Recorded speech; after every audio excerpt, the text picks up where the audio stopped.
하나님 아버지, 오늘도 저희들을 생명의 말씀으로 인도하심을 감사드립니다.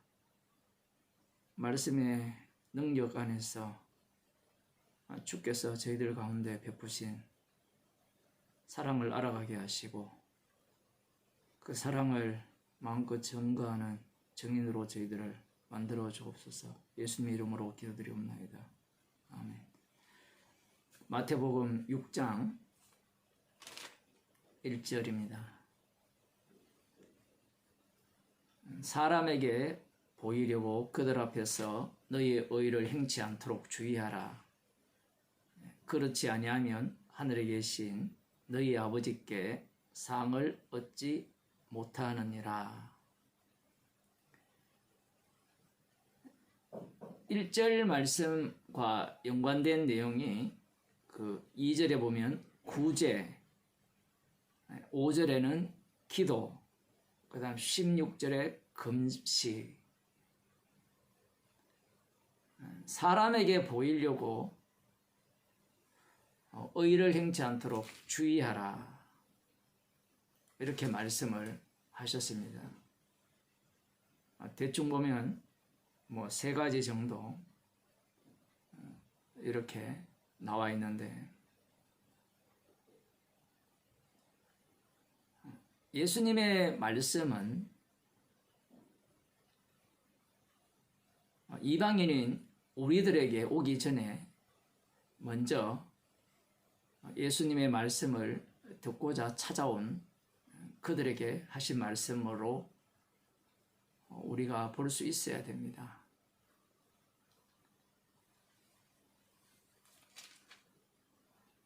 예수님께서 행하신 일들을 듣고 이스라엘 전역에서 예수님의 말씀을 듣기 위해서 찾아왔고 그들에게 예수님께서 말씀을 하시는 거죠. 사람에게 보이려고 그들 앞에서 너희의 의를 행치 않도록 주의하라. 유대인들에게 가기 전에 우리 자신이 이 말씀을 한번 생각을 해봅시다. 이 말씀대로 사는 것이 가능하냐라는 질문을 먼저 한번 우리 각자에게 해보면 좋겠어요. 우리가 의를 행할 때 사람에게 보이려고 합니까? 보이지 않으려고 합니까? 그 말씀에 보면 사람에게 보이려고 그들 앞에서 너희 의를 행치 않도록 주의하라, 이렇게 나오잖아요. 그들 앞에서. 어떤 사람은 이 말씀을 지키기 위해서 그들 앞을 빼버리죠. 그들 앞을 빼버리면 이름 없는 천사가 등장하죠. 뭐 가끔 연말연시 되면 뉴스에 뜨잖아요. 이름 없이 뭐 살 한 트럭 이렇게, 그 요즘 뭐라고 합니까? 옛날에는 동사무소로 했는데 요즘은 그런 곳에 이제 갖다 놓고, 즉 개발도상국에 살 때 있어가지고 선진국 되었을 때는 아직 한국에 안 가봐서 지금 용어가 익숙하지 않는데, 그런 곳에 이 이름 없이 갖다 놓잖아요. 문제는 그렇게 했을 경우에도 사람들이 이름 없는 천사라 해서 칭송을 해버리죠. 칭찬을 하고. 사람에게 보이지 않고, 이 뒤에 보면 기도도 나오는데 예수님께서 골방에 들어가서 기도하라, 이렇게 말씀을 하시니까 사람에게 보이지 않게 하기 위해서 골방에 들어가서 기도하는 것이 옳다, 또 이렇게 생각을 하고, 금식도 마찬가지죠. 이 금식 같은 경우에도 예수님께서 슬픈 기색을 하지 말고 머리에 기름을 바르라고 하면서 금식을 하라. 얼핏 보면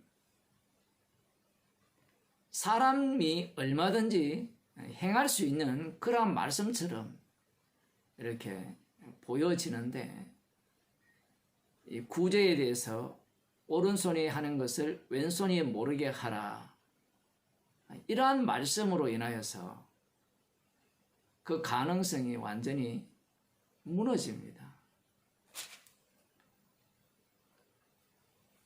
예수님께서 지금 자신을 메시아로 기대하고 있는, 믿고자 하는 그들에게 이러한 말씀을 하셨거든요. 사람에게 보이려고 그들 앞에서 너의 의를 행치 않도록 주의하라. 이렇게 말씀을 하셨을 때, 말씀을 듣는 자들이 지금 메시아를 기다리는 자잖아요. 그리스도를 기다리는 자들이었기 때문에 그들이 율법대로 살아가는 것이 하나님 앞에서의 삶이었느냐, 아니면 사람에게 잘 보이기 위한 삶이었느냐, 이 질문을 먼저 던져야 되는 겁니다. 상대가 백지가 아니에요. 우리가 이렇게 말씀을 들을 때 말씀하소서 듣겠나이다, 아무리 그렇게 이야기를 해도 이 바탕색 자체가 자기가 살아온 그 역사가 이렇게 깔려 있습니다. 주인공이죠. 그 역사의 주인공이 자신인데 그 입장에서 말씀을 듣게 되어 있는 겁니다. 예수님의 말씀을 듣는 자들도 사람에게 보이려고 그들 앞에서 너희 의를 행치 않도록 주의하라, 이렇게 말씀을 하시는 순간 이스라엘 백성들은 뭐라고 대답을 하겠습니까?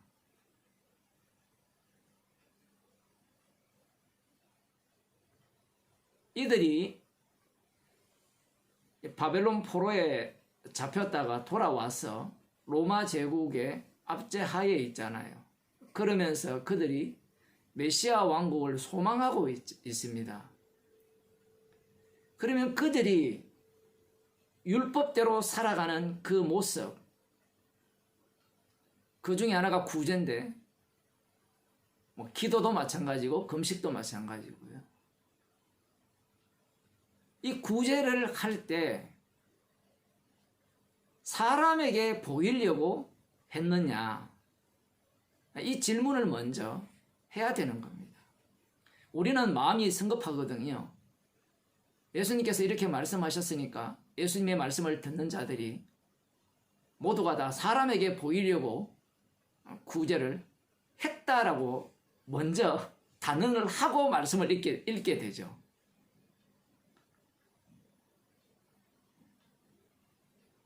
예수님은 영이십니다. 이 말씀을 듣는 자들은 육이에요.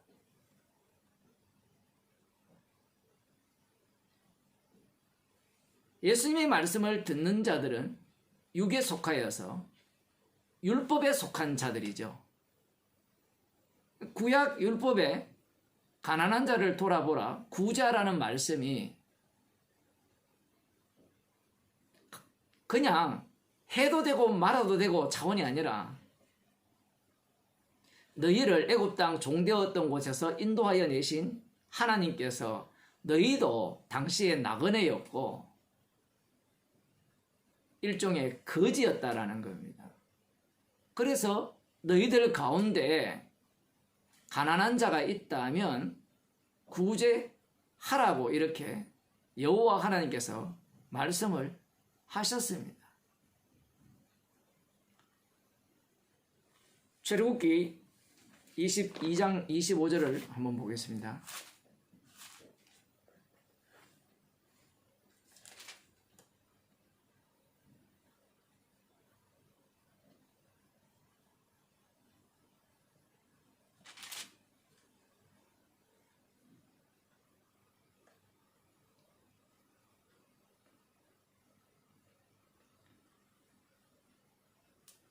네가 만일 너와 함께한 나의 백성 중 가난한 자에게 돈을 꾸이거든 너는 그에게 체주같이 하지 말며 별일을 받지 말 것이며 네가 만일 이웃의 옷을 전당 잡거든 해가 지기 전에 그에게 돌려보내라. 그 몸을 가릴 것이 이뿐이라. 이는 그 사례에 오신즉 그가 무엇을 입고 자겠느냐. 그가 내게 부르짖으면 내가 들으리니 나는 자비한 자임이니라. 여호와 하나님께서 이 가난한 자들에 대해서 이렇게 말씀하시는 이유는 가난한 자를 여호와 하나님께서 친히 만드신다라는 겁니다. 잠언서 22장 2절에 보면 부자도 하나님이 만드시고 가난한 자도 하나님이 만드신다는 거예요. 이 말씀과 상충되는 말씀이 여전히 이 말씀 속에 담겨 있는데 이 가난한 자들에 대해서 너희들이 이렇게 돌아보지 아니하면 하나님께서 그들의 기도를 듣고 너희들을 심판하겠다 이렇게 말씀을 하십니다. 이렇게 말을 해도 인간은 심판 당해봐야 말씀이 말씀대로 되어지는구나 그것을 알 뿐이고요. 그것도 그때뿐인데 유대인들은 특별한 사람들이죠. 예수님 당시 유대인들은 남은 자들로서 그들이 기다리는 메시아 왕국은 그야말로 율법이라는 것이 자기들 마음속에 들어왔어. 쉽게 예를 들면 신천지식이죠. 말씀을 다 외웠어. 외우는 걸로 안 돼요. 시험 치는 걸로 안 되고 삶으로서 살아내는 겁니다. 그 중에 하나가 이 가난한 자를 구제하는 거예요. 이러한 말씀을 이들은 새기고 있거든요. 새기고 있는 상황에서 사람에게 보이려고 너의 의를 행치 않도록 주의하라. 그 구제할 때 그렇게 하지 말라라고 이렇게 말씀을 하시게 되면 자신들은 한 번도 사람에게 보이려고 그렇게 한 적이 없다라는 겁니다. 그러면 무슨 근거로 그렇게 했느냐, 무슨 이유로 그렇게 했느냐라고 물으면 율법이 그러하다는 거예요. 율법이 가난한 자를 돌아보라 했거든요. 구제하라 했단 말이에요.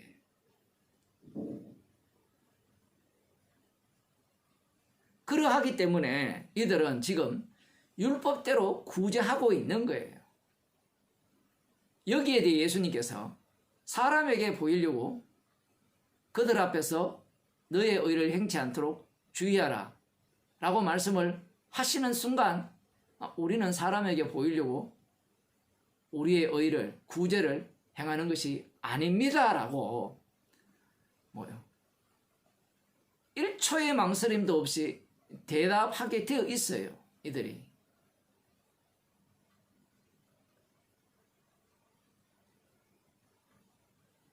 그래서 지금 이 율법이라는 것을 바탕으로 이들은 지금 구제를 하는 중이에요.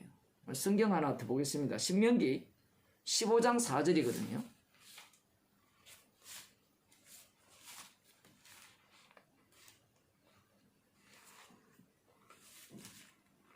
성경에서 출발을 할 때 차라리 신명기 15장 4절부터 출발을 했으면 이 성경 말씀을 이해하기가 쉬운데 출애굽기부터 가난한 자가 등장하거든요. 밑도 끝도 없이 가난한 자를 돌아보라 이렇게 말씀을 하신 거예요. 신명기 15장 3절 보면 4절부터 보겠습니다. 네가 만일 네 하나님 여호와의 말씀만 듣고 내가 오늘날 네게 명하는 그 명령을 다 지켜 행하면 네 하나님 여호와께서 네게 유업으로 주신 땅에서 네가 정령 복을 받으리니 너희 중에 가난한 자가 없으리라. 신명기 15장 4절의 말씀에 의하면 율법대로 살면 말씀대로 살면 너희들 모두가 다 복을 받아서 가난한 자가 없으리라는 말씀을 하셨어요. 이 말씀을 이 출애굽기 앞장에서 먼저 말씀하셨으면 좋은데 아예 출애굽기부터 가난한 자가 너희들 가운데 있다라는 것을 먼저 말씀을 해버립니다. 그 말은 이스라엘 백성들은 율법을 지킬 수 없는 자들이라는 거예요. 그러면 율법을 주신 것은 반드시 가난한 자가 너희들 가운데 만들어질 것이고 궁극적으로는 율법대로 살지 않는 모든 자들이 가난한 자가 됩니다. 이것이 물질적 가난에서 영적 가난으로 바꿔치기 당하죠. 미리 좀 말씀드리면 분명히 율법대로 살면 복을 받고 가난한 자가 없을 거라 했잖아요. 그러면 율법대로 살지 않아서 멸망을 당했잖아요. 그러면 바벨론 포로로 잡혀갔든지 그들에서 돌아왔든지 그들 모두가 다 율법대로 살지 않았기 때문에 돈이 많아도 가난한 자라는 거예요. 물론 그것이 예수님이 오셔야 이해가 되지만 그러한 내막까지 이 육에 속한 자들은, 구약에 속한 자들은 알 길이 없는 겁니다. 어쨌든 그들은 왜 가난하냐라고 할 때는 자기 자신들은 안 보죠. 가난한 이유는 말씀대로 살지 않아서 가난하다라고 해석을 하는 거예요. 언제? 예수님 당시에 유대인들이.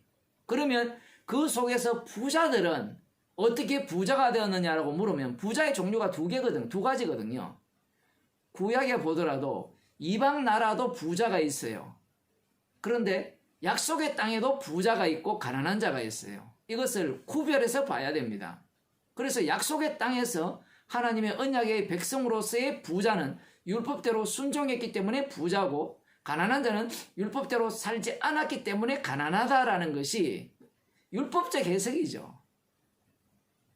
부자 청년이 당당하게 예수님께 나와서 무엇을 하여야 영생을 얻으리까?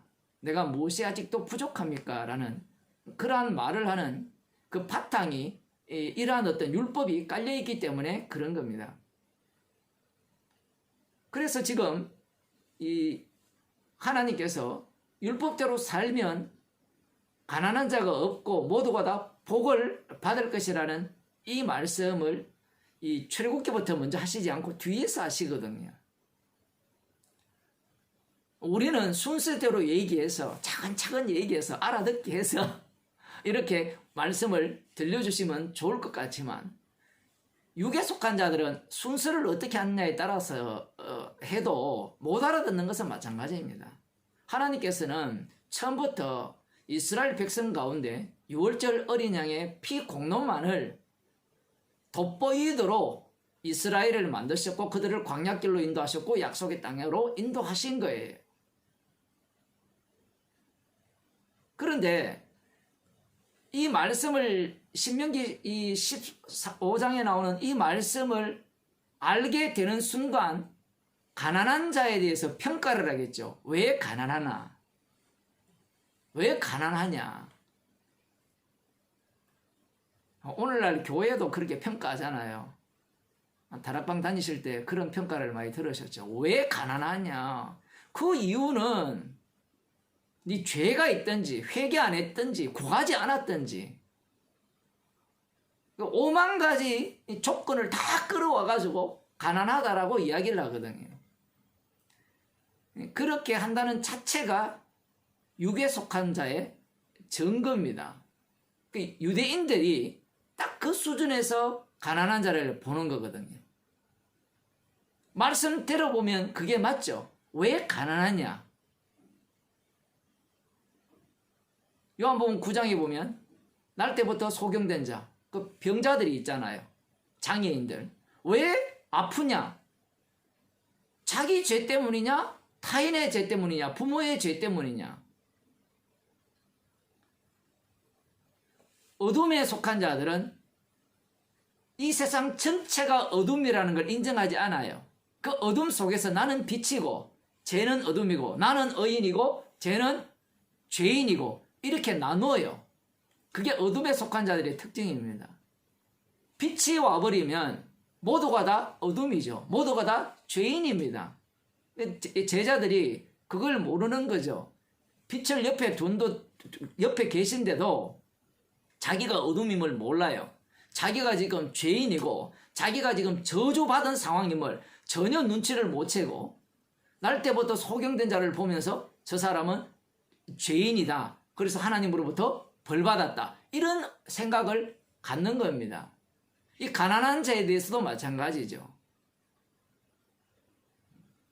그러니 오늘날 한국 교회가 말씀대로 한다라고 우기는데 말씀대로 하면 반드시 유대교가 돼요.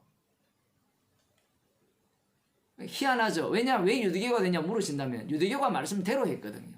지금 신명기 15장 말씀과 출애굽기 22장이나 그런 내용 나오는 말씀을 이렇게 같이 분석을 해보면 말씀대로 살았다면 가난한 자가 될 수가 없잖아요. 그래서 만일에 우리들 가운데 누가 가난한 자가 있다면 하나님께서는 어떻게 하라 합니까? 너 말씀대로 살지 않아서 너는 저주받았어. 이 얘기를 하라고 합니까? 그를 구제하라 합니까?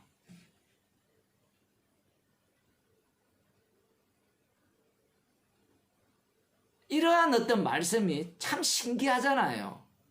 묻지도 따지지도 말고 우리 같으면 묻잖아요. 오늘날 목사들이 묻잖아요. 당신이 왜 병든지 아느냐? 왜 가난한지 아느냐? 왜 사업이 안 되는지 아느냐? 왜 자식이 말 안 듣는지 아느냐? 그 원인을 어디에서 찾습니까? 당신, 우리 사람의 행위에서 찾잖아요.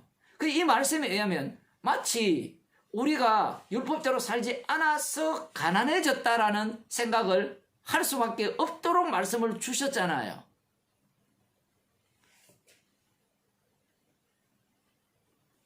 율법대로 살 인간이 이 땅에 아무도 없거든요. 그 육에 속했기 때문에 자신은 나름대로 율법대로 살았기 때문에 부자가 되었다라고 생각을 하는 거예요. 이 구약에 속한 사람들의 착각이죠. 눈이 가려져 있으니까 그렇게밖에 볼 수 없는 겁니다. 그러면 말씀대로 살았느냐 살지 못했느냐를 어떻게 평가하는가 하면 그 사람이 건강하면요 죄를 안 지었고요. 부자면 말씀대로 산 거예요. 그런데 가난하던가 이 질병에 걸렸으면 그 사람은 말씀대로 살지 않은 겁니다. 이 평가가 이상해지죠. 왜냐하면 율법대로 살았다 안 살았다 이것은 우리가 다 24시간 감시 카메라를 돌린다 하더라도 다 알 수가 없거든요. 예수님 말씀에 하면 마음속에 음란을 품는 것도 음욕을 품는 것도 간음함이라 여기까지 말씀이 들어버리면 결국은 사람들은 무엇으로 판단을 합니까? 나타난 결과물을 갖고 판단을 하거든요. 그런데 예수님이 오시기 전에 그들이 갖고 있는 안목은 어둠임을 모르죠. 자신들이 죄인 중에 계심을 모릅니다. 불심판받아 마땅함을 모르죠. 그러니까 자기들 상태를 보고 내가 율법대로 살았는지 안 살았는지 그렇게 말할 수밖에 없고 사람들도 마찬가지죠. 타인들도 나에 대해서 평가를 할 때 제자들의 평가처럼 저 사람이 가난한 거는 저 사람이 병이 든 것은 율법에 근거하면 율법대로 살지 않아서 그렇다라는 거죠.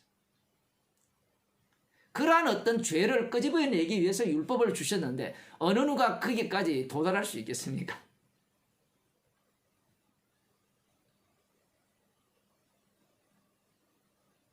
가난한 자에 대해서 돌아보라. 이 선지서를 보게 되면 가난한 자를 돌아보지 않았기 때문에 하나님께서 이스라엘을 심판하신다. 지금 그렇게 말씀하시거든요. 에레미야 20장 13절을 한번 보겠습니다.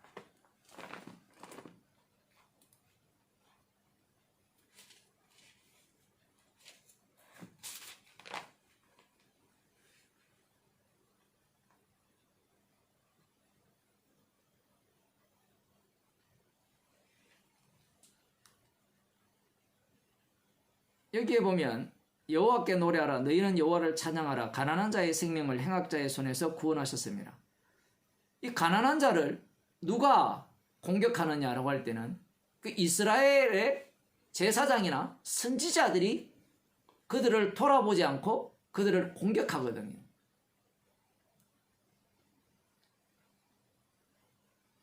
하나님께서 그들로부터 가난한 자를 구원하신다라고 말씀을 하신 겁니다. 이것이 이제 나중에 성경의 적용이라는 것은 항상 나중심이거든요. 그 이스라엘 백성들이 포로로 잡혀가면 어떤 식으로 이런 본문들을 적용하느냐라고 할 때는 자신들이 가난한 자라 생각하고 이 자신들을 위해서 여호와께서 저들을 복수하시고 자기를 구원할 것이라 그런 식으로 말씀을 적용하고 해석을 하는 겁니다. 이 선지자들의 이 외침이 가난한 자를 돌아보지 않았기 때문에 너희들이 심판을 받을 것이라고 외쳤고 그 말씀대로 이스라엘이 멸망을 당했거든요. 그러니 예수님 당시에 이 유대인들이 가난한 자를 돌보겠습니까? 돌보지 않겠습니까? 당연히 돌보겠죠.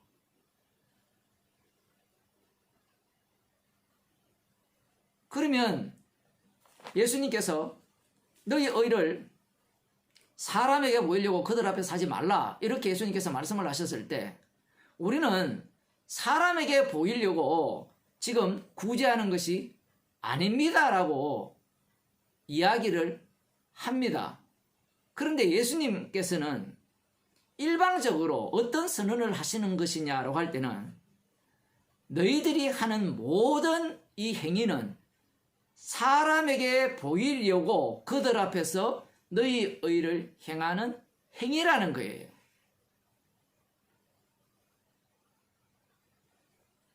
산상설교를 우리가 지킬 수 있는 말씀, 천국 백성의 삶의 그 표지라고 할까요? 어떻게 살아야 되는가? 그러한 말씀으로 산상설교를 보고 있다면 말은 맞아요. 말은 틀린 게 아니니까. 천국 백성의 삶은 십자가에 피로 살거든요.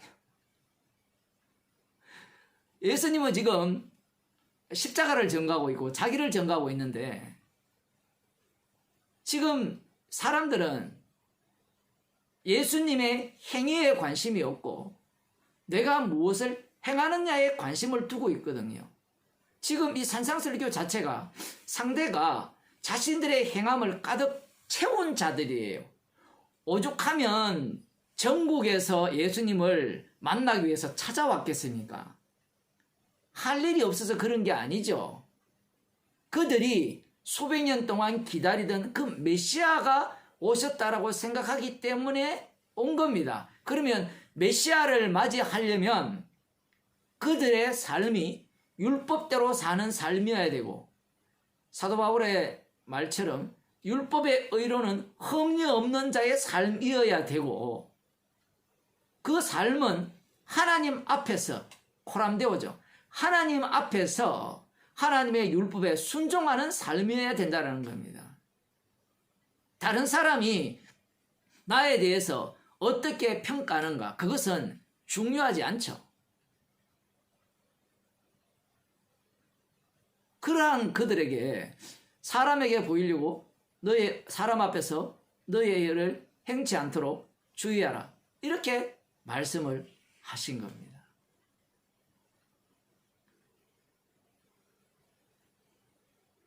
오늘날로 말하면 우리가 진심을 다해 기도하고 복음을 모르는 사람 이야기하지 말고요. 그러니까 복음을 아는 우리들이 전심을 다해 기도하고 제가 어제 설교를 했죠. 어제입니까? 전심을 다해 마음에 자원하는 대로 이 성막에 설 물품을 바치잖아요. 그러니까 그 전심이 전심이냐 아니냐 우리들은 따지고 싶잖아요. 우리는 답을 알고 있죠. 죄인이기 때문에 죄인들의 전심은 있을 수가 없다. 다 뭔가 노림수가 있다. 이것만 생각할 수 있지만 하나님의 신이 마음에 자원하는 마음을 주셔서 물품을 내게 하시죠. 그럼 그 전심은 전심입니까? 아닙니까? 전심이죠. 그런데 그 전심은 무엇을 증거해요? 죽임당한 어린 양을 증거하거든요. 그러면 전심이 없는 자들은, 마음에 자원하지 않는 자들은 마찬가지예요. 죽임당한 어린 양의 피를 증거하기 위해서 이 외에 벗어날 공간이 없어요. 부분이 없다라는 얘기입니다. 가령 뭐 이런 사람들이 있다 칩시다. 뭐 성령의 은사를 힘입어 전심으로 나는 기도하고 봉사했습니다. 뭐 연보도 11조도 사람 앞에서 행하려고 한 게 아닙니다. 그런 사람이 의외로 많아요. 나는 정말 주님을 사랑하기 때문에 그렇게 했습니다. 라는 사람들이 많은데 그들에게 지금 사람 앞에서 너희 의를 사람에게 보이려고 너희 의를 행치 말라. 이 말씀을 던져주면 그들이 뭐라고 하겠습니까? 만일에 성령을 받아서 그렇게 했다면 죄인 중에 개수입니다. 이렇게 답변이 나오겠죠. 대화가 안 돼요. 대화가. 왜 그런가 하면 이 전심이라는 것이 어디로부터 나왔어요? 십자가로부터 나왔죠. 십자가로부터 나온 전심이고 십자가로부터 나온 안전심이고 그런 거예요. 이 말씀이 되어지면 맞습니다. 주님. 인간이 하는 모든 일들은 사람에게 보이려고 하는 행동입니다. 말씀이 맞아요. 내가 맞아요. 말씀이 맞죠. 그러면 이 말씀 앞에 죄인이 되는 거죠. 그런데 오늘날 교회가 성령을 받았으니까 성령을 따라 우리는 전심을 다해 주님 앞에서 사람에게 보이지 않으려고 뭐 연보도 하고 봉사도 하고 기도도 할 수 있다라고 가르치면 이 말씀 자체가 어떻게 되어버리느냐라고 할 때는 나는 이 말씀이 필요 없는 사람입니다. 왜? 사람에게 보이려고 나의 의를 행한 적이 없기 때문입니다. 이렇게 나오죠.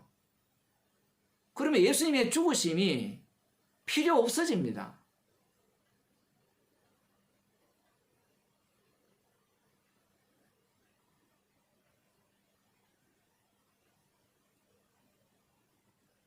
사도 바울이 이 복음을 전하면서 그 구제 헌금을 이렇게 갖고 이쪽 교회에서 저쪽 교회로 이렇게 가져다 주잖아요. 예루살렘 교회가 흉년이 들었을 때 이쪽 교회 쪽에 안디옥 쪽입니까? 그들이 연보를 해서 구제를 하지 않습니까?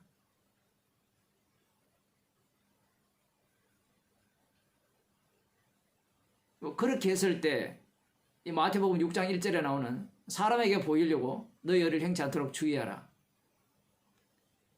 이 구제에 대해서 오른손이 모르는 것을 오른손이 하는 것을 왼손이 모르게 하라. 이렇게 말씀을 하셨잖아요. 그걸 그대로 한번 적용해 봅시다. 다 알아요. 다. 안디옥 교회도 알고 예루살렘 교회도 다 알아요. 도원의 출처까지 다 알아요.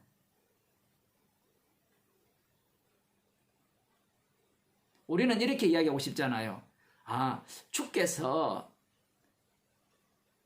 구제하게 할 마음을 주셔가지고 구제했습니다. 이 이야기를 하고 싶잖아요. 온전한 구제를 했다라는 이야기를 하고 싶고요. 그런 성경 본문에서 이들의 구제는 절대로 사람에게 보이려고 하는 구제가 아니라는 이야기를 하고 싶거든요.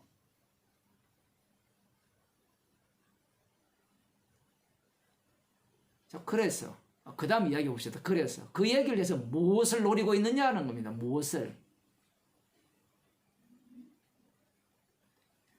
그들에게 이 마태복음 6장이 가게 되면 1절이 가게 되면 우리는 사람에게 보이려고 우리의 의를 향한 죄인이 돼요. 한 행위 속에 두 가지 요소가 동시에 담겨 있는 겁니다. 죄의 요소도 담겨 있고 십자가의 피능력이죠. 둘 다.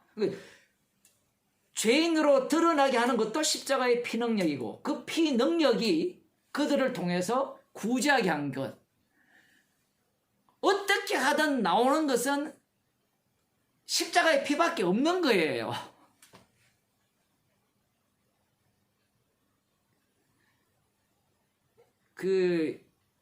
오늘날 교회는 피를 제거하려고 하거든요. 이 마귀가 그걸 노리거든요.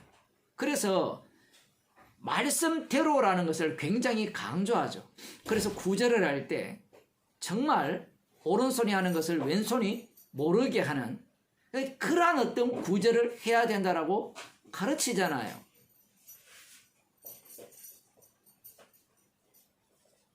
그렇게 가르쳐서 무엇을 이야기하고 싶어 합니까? 성도다움, 교회다움, 그걸 이야기하고 싶어 하는 거거든요. 그 구제하는 사람치고 그것이 무명으로 하든 뭘 하든 마찬가지예요. 죽임당한 어린 양이 나와야 되는데 십자가의 피공로가 나와야 되는데 뭐가 나옵니까? 내가 무엇을 했다가 나오죠. 그러면 그런 사람에게는 사람에게 보이려고 너희 의를 행치 않도록 주의하라 이 말씀이 필요 없습니다. 이 화이트로 지워서 없애버려 이런 말씀들.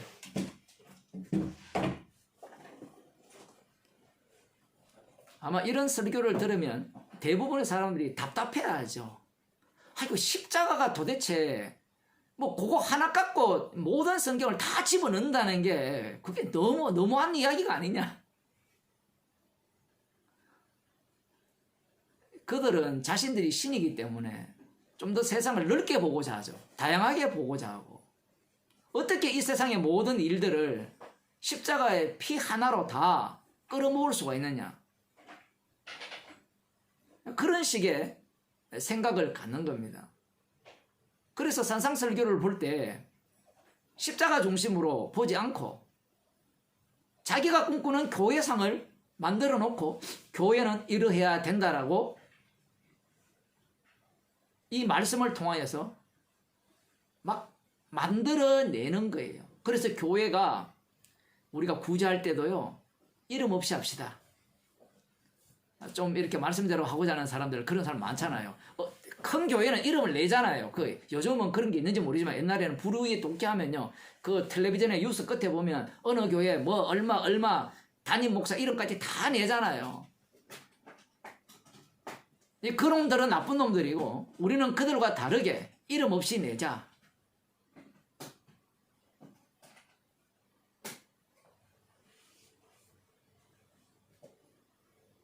말씀이 예수 그리스도의 죽으심을 증거한다라고는 생각을 못해요.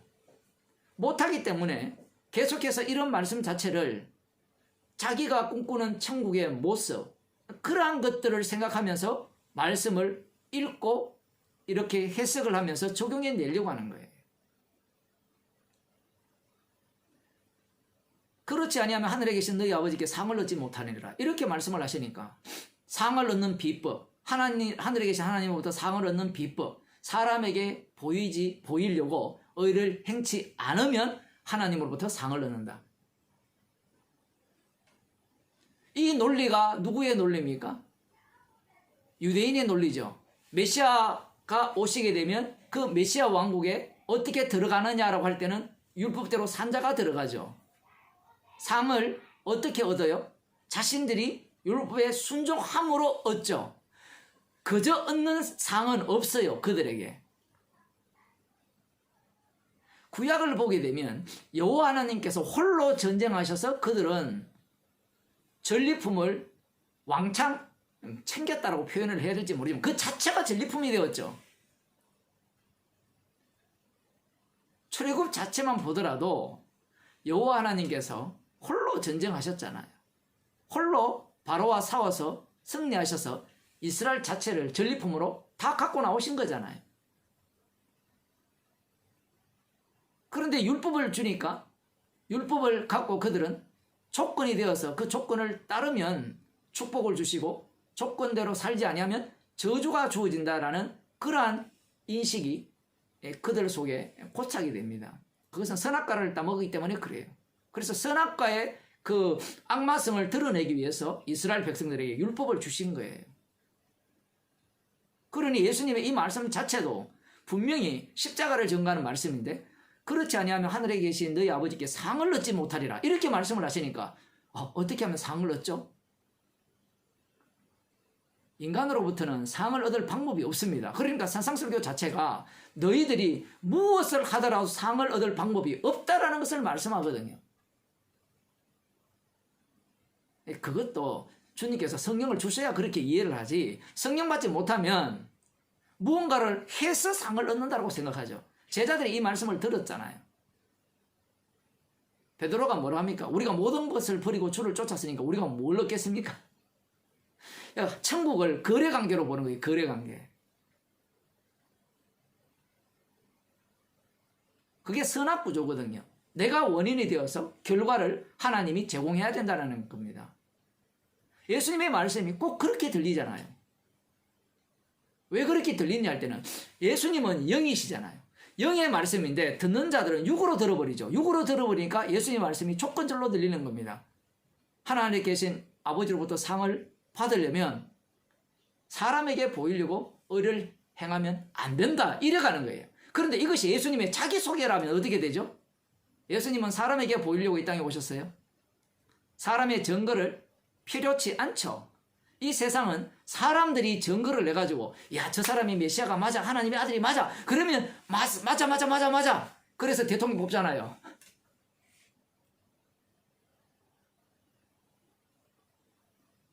그런데 예수님은 사람에게 보이려고 자신의 의를 십자가에 달려 죽지 않았어요. 아버지와 아들과의 언약을 이루기 위해서 이 땅에 오셨습니다. 사람에게는 관심 없어요.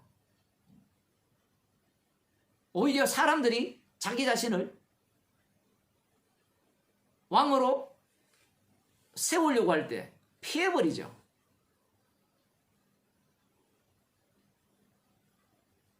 예수님 자신을 소개하는 말씀인데 왜 사람들은 이 말씀을 그렇게 못 듣느냐? 그 이유는 육이기 때문에 그래요. 이 말씀을 하시면 아버지께 상을 얻는 방법은 인간에게는 없죠. 그러면 아들과 아버지의 그 언약의 완성 속에서만 상이 나오죠. 예수님의 살과 피로 세우신 그 새 언약으로 말미암아 상이 만들어지고 그 상 속에 그 피로 새롭게 창조된 자들이 합류하는 겁니다. 성경을 그렇게 해석을 하면 누가 성경을 해석할 수 있습니까? 이렇게 이제 또 반문을 하거든요. 성경은 성령만 해석을 하죠. 우리들은 성경을 우리들이 알아먹으라고 이해하고 해석하라고 주신 말씀으로 생각을 합니다. 아니에요. 예수님이 빛이시죠. 빛이 비치니까 산 위에 있는 동네가 숨겨지지 않고 다 드러납니다. 지금 예수님의 말씀이 빛이잖아요. 빛을 쫙 비추니까 그들의 다 드러나니까 빛이 된다는 게 그들 모습이 다 그 마귀의 종으로서 자기 아버지를 마귀로 두고 있는 그 마귀 새끼죠. 그러한 모습으로 이렇게 완벽하게 드러나는 겁니다. 지금 드러나는 모습이 나중에 보면 이야 정말 대단하다. 서기관과 바리새인의 가르침과 다르네. 수준 높네. 이렇게 나오는 거죠. 그들과 마찬가지로 오늘날 이 말씀을 읽는 목사들이나 교인들도 다르지 않죠. 접근 자체가 벌써 하나님께 상을 얻기 위해서 이 말씀에 접근하는 자임이 드러나 버립니다. 아니면 좀 수준 높은 사람들은 이것은 조건이 아니다. 근데 조건이 아니다라고 읽을 수가 없잖아요. 지금 조건이잖아요. 말씀 자체가. 그럼 이 말씀을 없애자는 거잖아요. 그런 해석법도 엉터리입니다. 왜냐하면 이걸 조건으로 주님이 달아야만 십자가가 완벽하게 증거되거든요. 사람에게 보이려고 의를 행하면 이건 하나님으로부터 상을 못 얻어요.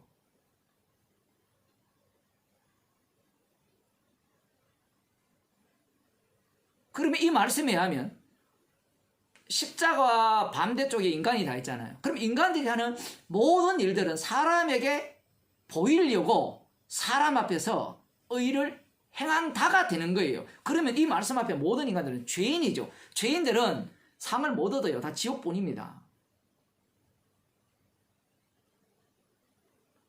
지옥 가는 것 외에는 없어요.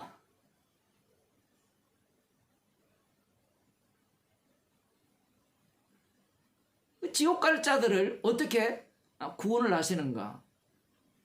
그들에게 어떻게 상급을 주시는가? 그것은 예수님의 자신의 피로 상급을 주시는 거죠. 그 주시는 이유는 그 피를 자랑하라고 주셨죠.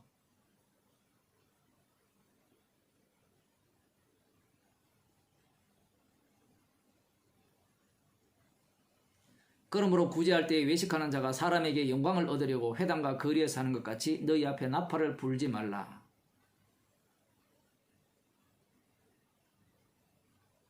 이제 각자에게 이 너희라는 게 단수인데요. 네 앞에 뒤에 보면 너는 계속해서 그 우리 각자를 지칭합니다. 예수님께서 복수로 이야기하지 않고 개별적으로 이야기하죠. 개별적으로. 구제할 때 외식하는 자가 사람에게 영광을 얻으려고 회당과 거리에서 하는 것 같이 너희 앞에 나팔을 불지 말라. 이렇게 말씀을 하시니까 사람들은 이 말씀을 어떻게 듣는가 하면 나팔을 불면서 구제를 하는 거예요. 이 이야기 들으면 누가 생각나죠? 크리스마스 때 구세군 빨간 옷 입고 걔들은 예수님의 말씀도 안 들어요. 수준 자체가 완전히 바닥이에요. 바닥. 아예 대놓고 나팔을 불고 종을 치고 구제하거든요.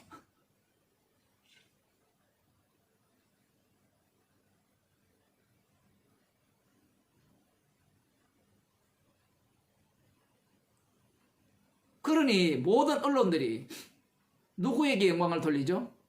구세군에게 영광을 돌리잖아요.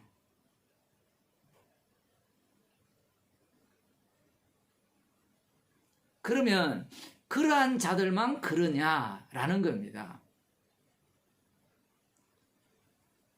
회당과 거리에서 하는 것 같이 구제를 어떻게 해요? 그러면 조용히 갖다 주면 됩니까?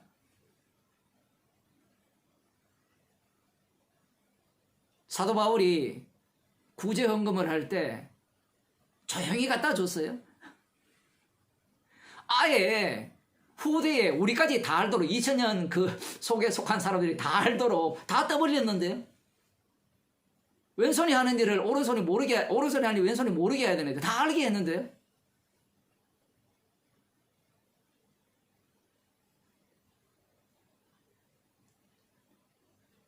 구제함을 엄밀하게 하라. 예수님의 말씀은 불가능한 말씀이죠. 오른손이 하는 것을 왼손이 모르게 하라. 엄밀하게 하라. 이게 가능합니까? 상대를 모르게 할 수 있어요?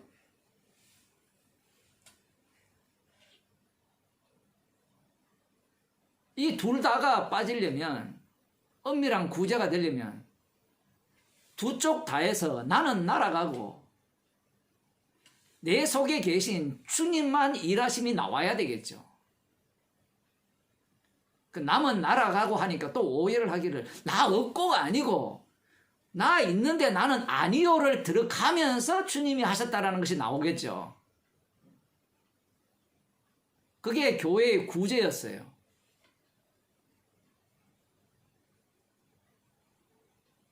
그러면 구제가 남는 게 아니라 십자가가 남겠죠. 우리는 성경을 볼 때 거꾸로 보잖아요. 십자가를 전하고 그 사랑을 받았으니까 구제를 하더라. 이렇게 나오는데 주님은 구제를 통하여서 십자가만 남기시는 겁니다. 그러면 그 구제를 한 자들은 죄인이 되겠죠.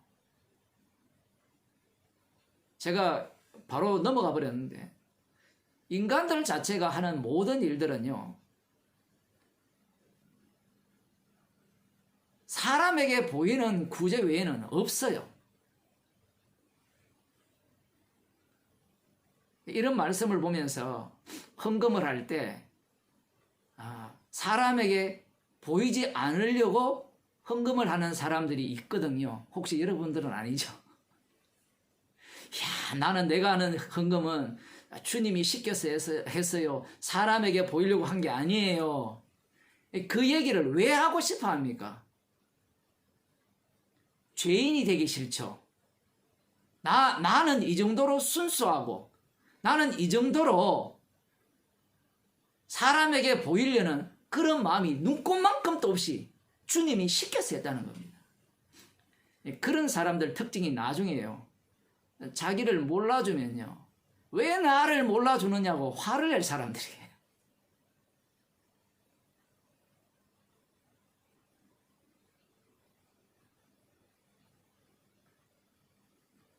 신앙생활을 우리는 이 유기 없이 영적인 삶을 살고 싶어 하잖아요.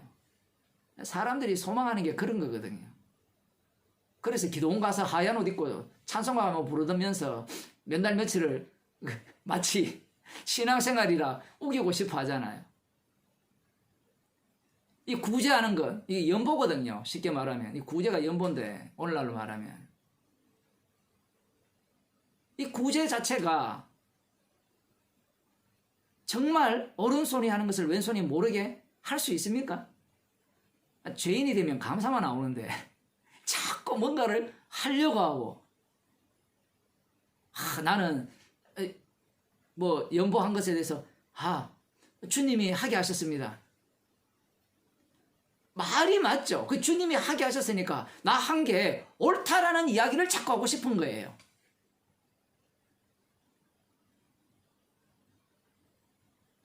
무엇을 하더라도 죄인으로 드러나는 것으로 그것으로 감사가 나와야 되는데 이런 말씀을 보면서 끊임없는 악마성이 드러나는 겁니다. 예수님의 말씀은 너희들이 어떻게 하더라도 사람에게 보이려고 이 거리에 나가가지고 나팔을 부는 것 그 이상도 이하도 아니다라는 겁니다.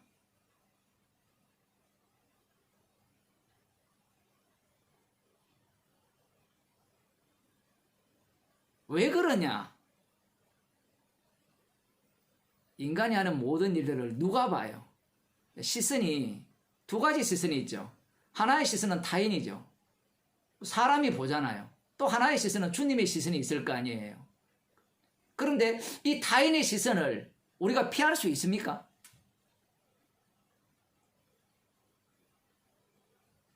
예를 들면 제가 설교를 하잖아요. 지금 말씀을 전할 때 사람에게 보이려고 옳게 보이려고 말씀을 전합니까? 안 그러면 그거와 관련 없이 정말 오롯이 주님 앞에서 복음을 전합니까? 이미 사람이 있는데요. 사람의 시선을 피해갈 수 있어요?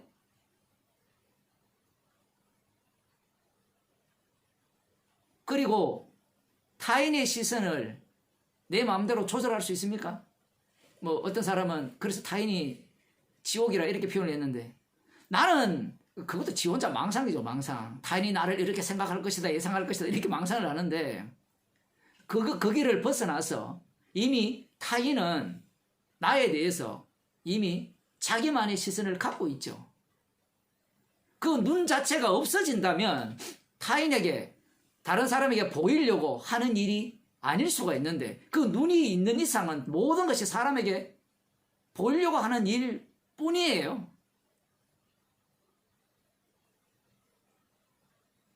그러한 방식으로 주님은 복음을 전하는 거예요. 우리는 그러한 시각 하나도 없이 타인에 대한 그러한 어떤 그 타인에게 보이려고 하는 그 행위 하나도 없이 온전하게 전하고 싶은, 구제하고 싶은 자신이 예수님이 되고 싶은 겁니다.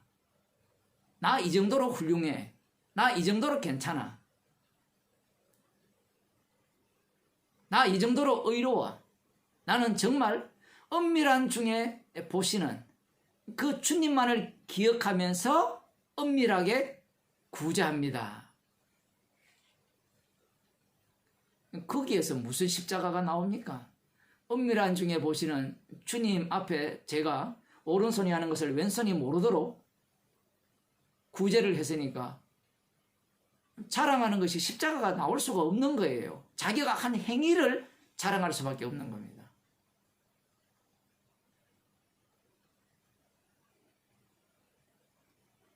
그러니 어설픈 게 아니죠. 뭐 저것들 나름대로 촘촘하게 이 말씀대로 살아간다 하는데, 이렇게 사는 사람들 치고 그들에게서 십자가가 나옵니까? 이렇게 사는 사람이 있으면 그를 두고 뭐라 합니까? 성인이라죠, 성인.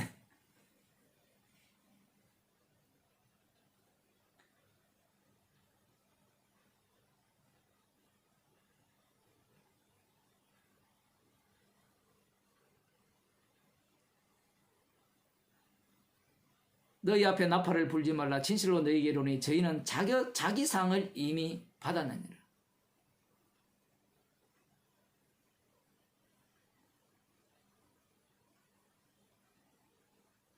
상의 그 출발 자체가 나로부터 출발을 했고, 그 결과물도 결국은 나에게로 돌아오게 되어 있죠.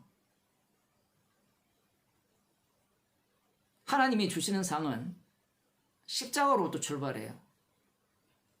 십자가로부터 출발해서 죄인을 경유해서 다시 십자가로 돌아가게 하는데, 그렇게 된다면 십자가에 피가 나와야 되는데, 은밀한 중에 보시는 아버지께서 갚으실 것을 믿고 나는 이름 없이 빚도 없이 섬기겠습니다. 아마 그렇게 산 사람들은 다 이 땅에서 영웅 대접을 받고 있잖아요.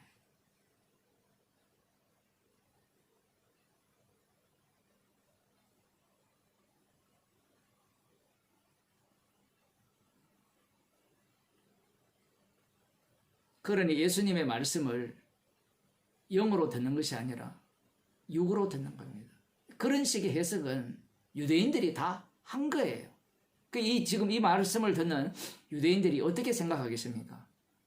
그래, 조금 더 예수의 말씀을 들어보니까 우리가 약간의 미흡한 점이 있었던 것 같아. 율법을 지킬 때도 사람에게 보이려고 하는 것이 아니라 하나님 앞에서 정말 코람데오 정신으로 하나님 앞에서 하나님이 기뻐하시도록 우리는 이 구제를 해야 되겠다. 사람의 평가가 무엇이 중요한가? 그 정도는요, 다 생각을 해요. 문제는 자기가 자신을 모른다는 게 문제죠. 그렇게 생각을 해도 이 육 자체는 자기를 생각하고 있고 자기가 영광 받기를 원하고 자기의 행동을 통해서 상 받기를 원하는 몸임을 지가 몰라요.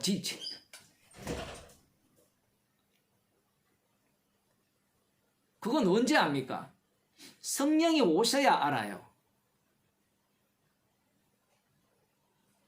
성령이 안 오시면 그걸 몰라요. 자기가 무엇을 해도 자기 영광 받는 것을 소망하고 있다는 사실을 알지 못하는 겁니다.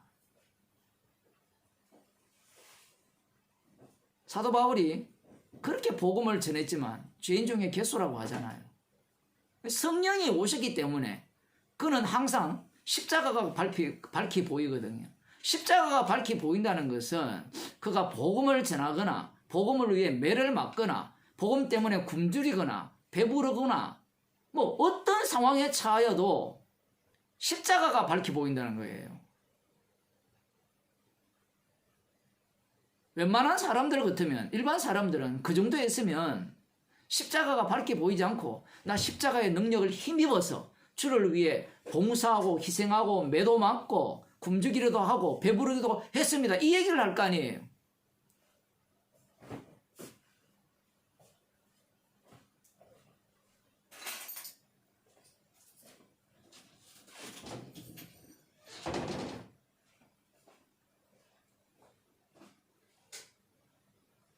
시편 112편을 한번 보겠습니다.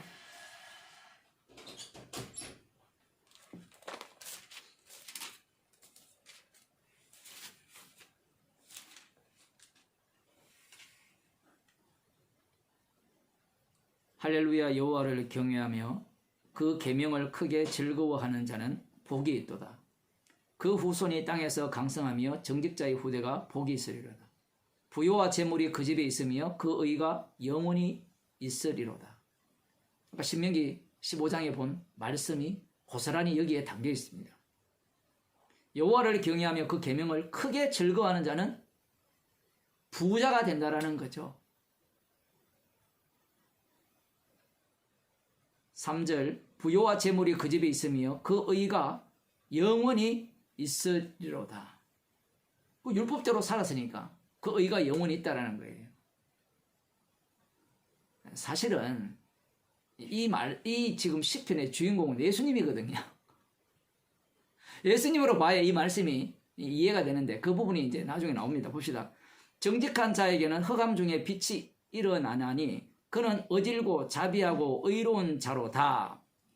이 말씀을 이해를 할 때 모두가 다 육적으로밖에 이해가 안 되죠.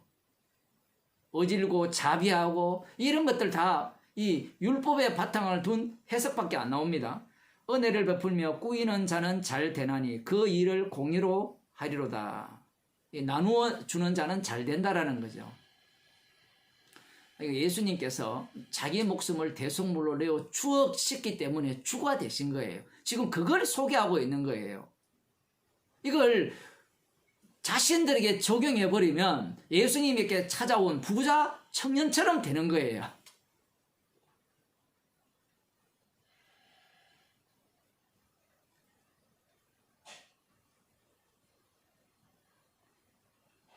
은혜를 베푸며 꾸이는 자는 잘 되려니 그 일을 공의로 하리로다. 저가 영영이 요동치 아니하며 의인은 영원히 기념하게 되리로다.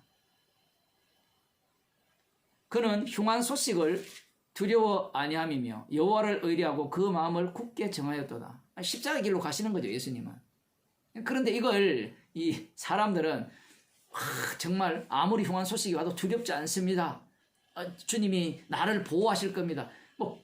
보호라는 자체가 안 맞잖아요. 십자가 자체가 무슨 보호입니까? 이미 그 하나님으로부터 버림받는 건데.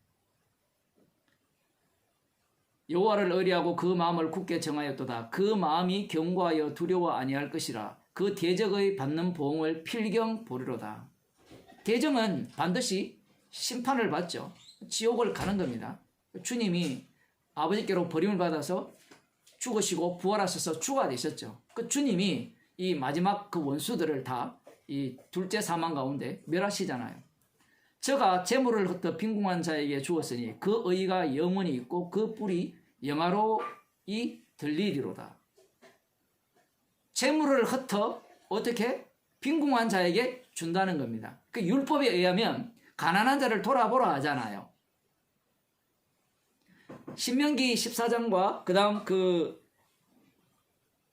출애굽기를 연결시키면 15장과 출애굽기를 연결시키면 이 부자가 되는 이유는 말씀대로 살았기 때문에 부자가 되었고 그 부자가 이 가난한 자에게 이 나눠주는 이 일을 두고 지금 말씀하시는 것 같잖아요.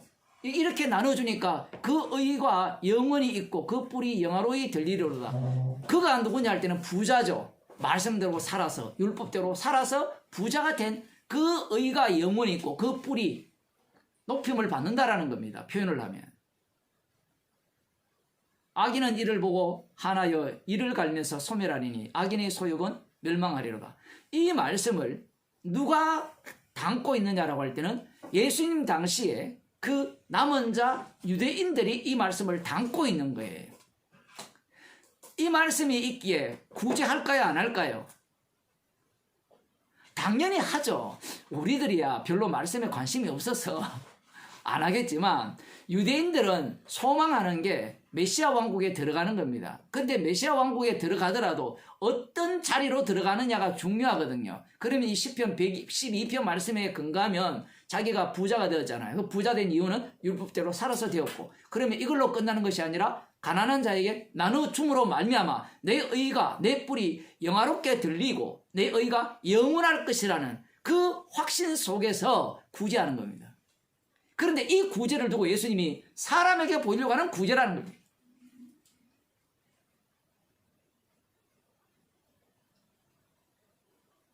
말씀을 그들은 오해를 했죠. 말씀의 주인공이 자기 자신이라 생각한 거예요. 말씀의 주인공은 십자가신 예수님이거든요. 그러다면 시편 112편이 112편의 주인공이 십자가신 예수님이거든요. 그분에게 맞춰서 이 본문을 해석해야 되는데 무슨 수로 그렇게 해석을 합니까? 오늘날 예수님이 오셨음에도 불구하고 목사들이 시편을 해석하면서 어떻게 해석해요? 다 여기에 누구를 넣어요? 나를 넣잖아. 성도를 다 집어넣어버리거든요. 성도를 다 집어넣어버리니까 말씀이 누구를 위한 말씀이 되죠? 우리를 위한 말씀이 되는 거예요. 그래서 부자들이 시편 112편 들리면 얼마나 뿌듯할까요? 그러니까 헌금을 많이 하는 겁니다. 많이 하면 목사들이 사람들을 갖고 놀기 좋죠. 이런 본문을 또 설교할지는 모르겠지만 이런 걸 해주면 부자들이 얼마나 좋아하겠습니까? 당신의 이런 영광이 아주 높이 들릴 것이다. 당신의 의가 영원히 있을 것이다. 하나님으로부터 축복을 받은 것을 나눠줬기 때문에.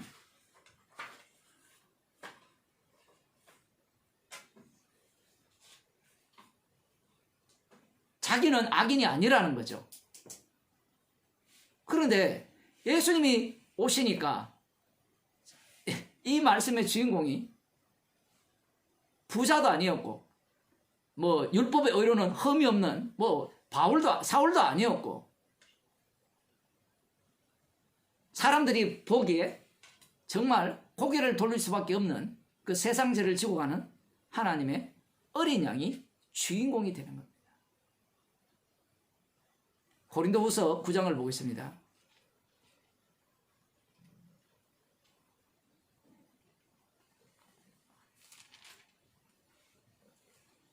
우리는 이 산상설교를 보면서 할 수 없습니다로 답이 나오면 안 돼요.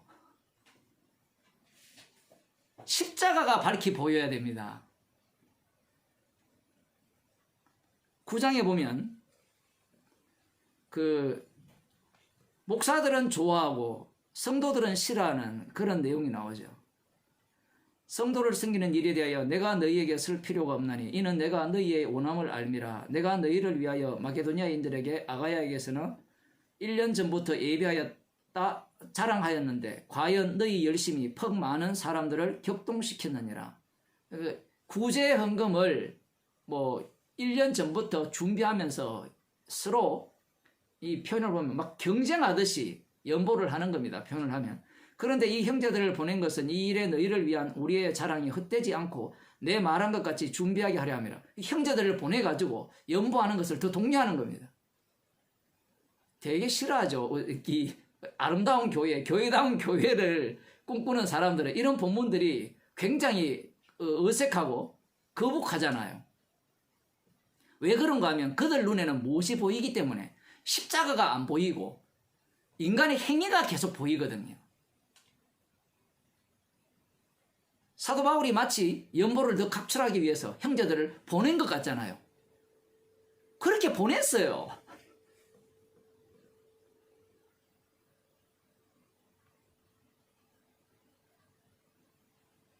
이 속에서 무엇이 드러나느냐 할 때는 주님의 죽으심이 나오거든요. 여기에서. 인간들이 하는 것은 그 구제할 때 뭐라고 합니까? 모두가 다 사람에게 보이려고 한다고 하잖아요. 그러한 것들이 고스란히 드러날 수밖에 없습니다. 아마 사도 바울이 오늘날 이렇게 편지를 썼어도 오늘날 좀 괜찮게 교회를 하려고 하는 모든 사람들부터 요거도 먹죠. 저봐 헌금 더 내게 하려고 사람을 보내어서. 혹 마케도니아인들이 나와 함께 가서 너희의 준비치 아니한 것을 보면 너희는 고사하고 우리가 이 믿던 것에 부끄러움을 당할까 두려워하느라. 너무나 우리가 볼 때는 인간적이잖아요. 처음에 헌금하기로 맹세하지 말라 했는데 아예 헌금하기로 이미 작정을 한 겁니다. 그래서 미리 자랑을 했어요. 자랑은 또 왜 해요? 그거 이야기 안 했으면 부끄러움을 당할 일도 없잖아요. 그렇지 않습니까? 아마 우리가 편지를 썼으면, 우리가 복음을 전했으면, 이 복음을 하는 우리들이 전했으면 이런 식으로 안 할 거예요. 부끄러움이 없는 조치 뭐예요? 입 다물고 가만히 있는 거예요. 지금 이 말씀 자체가 복음을 전하는 거거든요. 십자가 피를 드러내는 그 정인 속에 바울도 있고 보내는 형제들도 있고 저쪽에 그 고린도 교인들도 있고 마게도냐 교인들도 있고 완전히 얽히고 설켰어요. 그러니까 얽히고 설키니까 뭐밖에 안 나옵니까? 죄밖에 안 나오고 자랑할 것은 피밖에 없는 거예요. 이거 안 얽히면요 죄가 안 나와요. 죄가 없으면 피를 자랑할 리가 없습니다. 주님이 이렇게 엮어버렸죠. 엮을 때 우리들은 온전하게 정말 이 피 공로만 이게 또 말이 안 되잖아요. 피 공로만 전하려면 죄밖에 안 나와야 되거든요. 이 피 공로만 전한다고 하는 사람들이 죄를 안 지으려고 해요.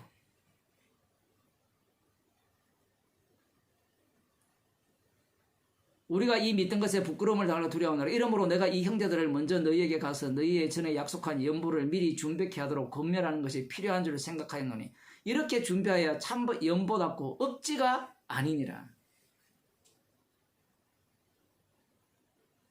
그럼 참 연보하면 그러면 천국 갑니까? 우리가 보는 안목은 항상 옳으냐 그르냐 제대로 된 헌금이냐 아니냐 그걸 계속 따지잖아요. 지금 이 말씀 자체가 중심이 누굽니까? 연보가 중심입니까? 예수님의 죽으심이 중심이에요. 예수님의 죽으심이 중심이잖아요. 우리 머릿속에는 계속해서 옳은 교회 그것이 머릿속에 박혀있기 때문에 말씀을 읽을 때 무엇이 진짜 옳은 교회냐 무엇이 제대로 된 헌금이냐 참 연보냐 그걸 계속 따져 들어가거든요. 참 연보한 사람들을 만나보세요. 십자가를 자랑하는지. 난 제대로 참 연보했다 이야기를 하지 뭘 십자가를 자랑해요. 그들이 뭘 모르는가 하면 이것이 곧 적게 심는 자는 적게 거두고 많이 심는 자는 많이 거둔다 하는 말이로다. 완전히 이상하게 가버려요.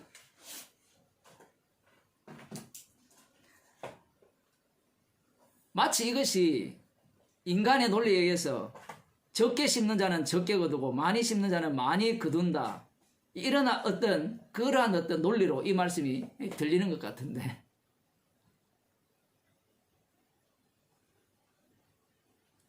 조금 더 들어가면 더 죄인이 되는 거고요. 그 죄가 더한 곳에 은혜가 더 넘치잖아요.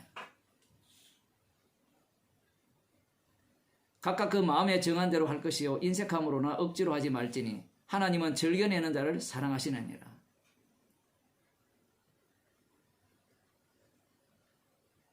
인색함으로 하지 말고 즐겨내는 자를 사랑하라. 사랑하신다니까 교회에서도 가르치죠. 여러분 인색함으로 하지 마시고 즐겨내세요.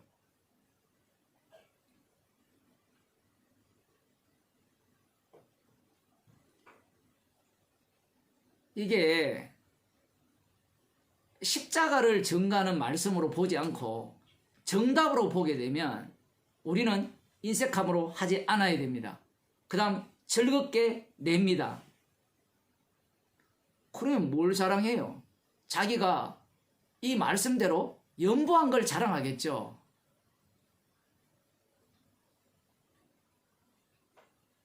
인간은요 돈을 사랑해요. 예수님이 벌써 말씀하셨거든요. 하나님과 재물을 겸하여 섬길 수 없다라는 말은 모든 인간들은 재물을 사랑한다라는 얘기입니다. 그러면 어떻게 하나님을 사랑하는 일이 가능합니까? 라고 하면 죄인이 되죠. 십자가와 만나는 겁니다. 십자가와 만날 때, 죄인이 될 때, 그것이 주님을 사랑하는 모습이죠. 지금 여기에 보면 인색함으로 억지로 하지 말지니 하나님은 즐겨내는 자를 사랑하시니라 이렇게 말하니까 우리도 이렇게 해야 되겠구나. 그러면 이 말씀과 앞서서 예수님께서 사람에게 보이려고 너희 의를 사람 앞에서 생지 않도록 주의하라는 이 말씀을 같이 집어넣어 버리면 어떻게 되겠습니까?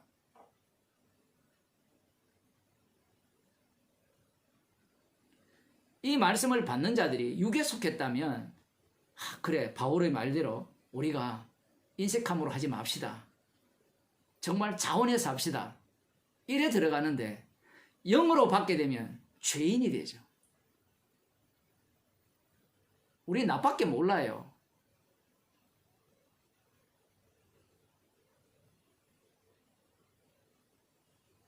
나를 사랑하기 때문에 돈을 사랑하는 거거든요.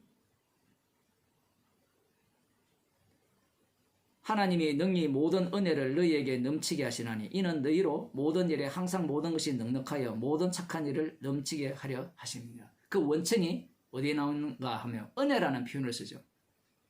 은혜라는 것이 뭐냐 할 때는 십자가의 사랑을 덮어버렸다는 겁니다. 사랑을 덮어버리기 때문에 그들은 죄인이 되죠. 그래서 9절에 보면 112편, 시편 112편을 인용했죠.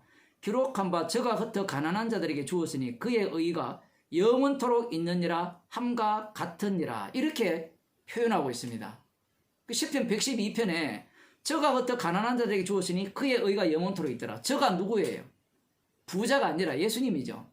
십자가이신 예수님. 그 예수님께서 이사야 61장에 예언된 가난한 자에게 복음, 그 성령이 임하였으니 가난한 자에게 복음을 주님께서 십자가 사랑을 자기 백성에게 흩어 뿌려준 거예요. 그 뿌림을 받은 자들은 모두가 다 가난한 자입니다. 그 가난한 자들이 바로 성도들이죠.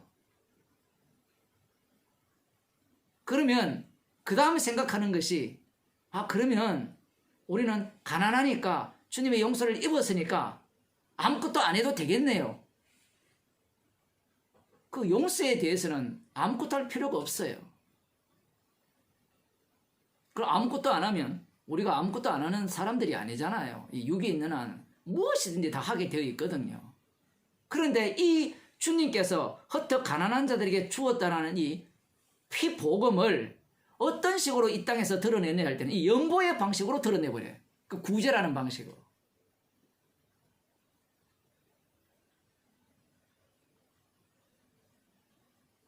이것을 은혜라고 하고 다른 쪽에서는 선물이라고 하거든요.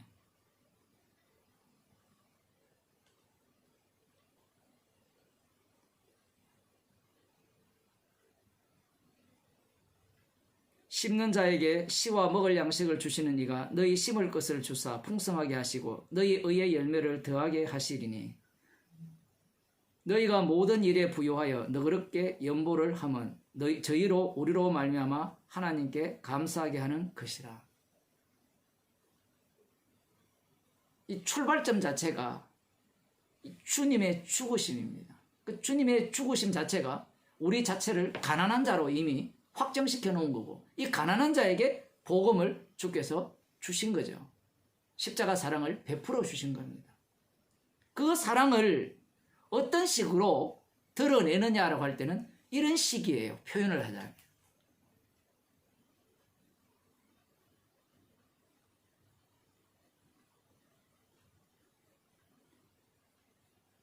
그러면 말씀대로 인색함으로 하지 않고 즐겨 헌금을 하면 됩니까? 그 얘기를 하는 게 아니에요. 이 말씀 자체가. 뭘 해도 죄인이 되는 겁니다. 지금 이들이 주님으로부터 받은 은혜죠. 그러면 우리가 이 주님께서 십자가로 승리하신 전리품이잖아요. 우리가 받지 않는 것이 없거든요.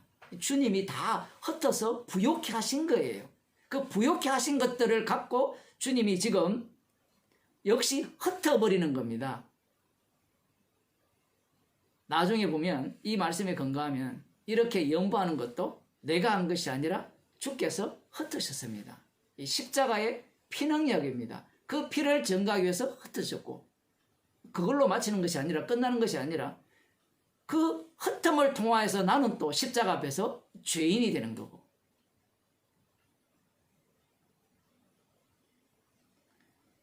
제가 여기까지 왜 이야기를 하는가 하면, 사람들은요 이 예수님의 말씀을 구제할 때 엄밀하게 하라. 그럼 엄밀하게 못하니까, 사람들 보이게 못하니까 우리는 못합니다. 이걸로 끝나버려요.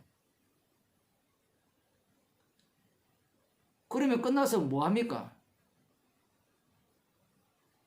그 성경 말씀을 이렇게 읽어보면 우리가 십자가 앞에서 죄인으로 드러나거든요.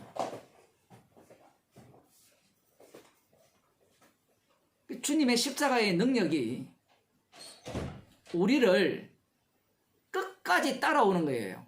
따라와서 자기 백성에게서는 십자가의 피만을 자랑하도록 그러한 여건과 상황 속으로 집어넣어서 주님이 자신이 흩어서 가난한 자들에게 이렇게 주는 부요케 하신 그 내용이죠.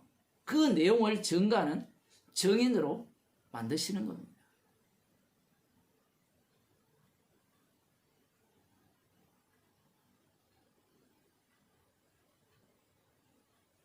결국은 이들도 마찬가지예요. 주께서 주신 것들을 이렇게 우리가 나누어 줬으니까 내가 의롭다 이렇게 가는 것이 아니라 사도 바울의 고백처럼 나는 죄인 중에 개수입니다. 이 과정 속에 주님께서 우리를 집어넣어서 죄인 중에 개수를 만드시는 거예요. 십자가만 자랑하라고 지금 이 말씀을 주신 겁니다. 헌금을 어떻게 해야 되는가? 어떻게 바른 헌금인가? 구제라는 것이 어떤 게 제대로 된 구제인가? 이걸 가리키는 게 아니에요. 아무리 제대로 된 걸 가리켜도 결국은 십자가의 원수가 돼요. 출발 자체가 사람에게 보이려고 했기 때문에 그래요. 그 이유는 십자가로부터 출발하지 않기 때문에 그런 겁니다.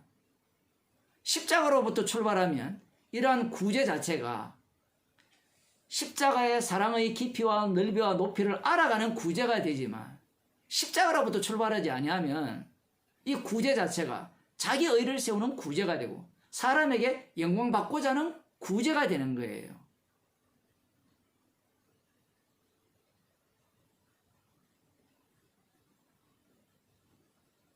기도하시겠습니다. 하나님 아버지, 우리가 하는 모든 일들이 사람에게 보이려고 사람 앞에서 행하는 그러한 행위들 뿐임을 말씀을 통하여 지적해 주심을 감사드립니다. 십자가 피가 저희들을 구원하였고 그 피만을 자랑케 하기 위해서 우리를 이 땅에 살아가게 하심을 오늘도 말씀을 통하여 들려주심을 감사드립니다. 죄인을 통하여서 주님의 십자가로 이루신 그 사랑의 깊이를 마음껏 증거하는 증인으로 저희들을 사용하심을 감사하는 주의 백성으로 살게 하여 주옵소서. 예수님 이름으로 기도드리옵나이다.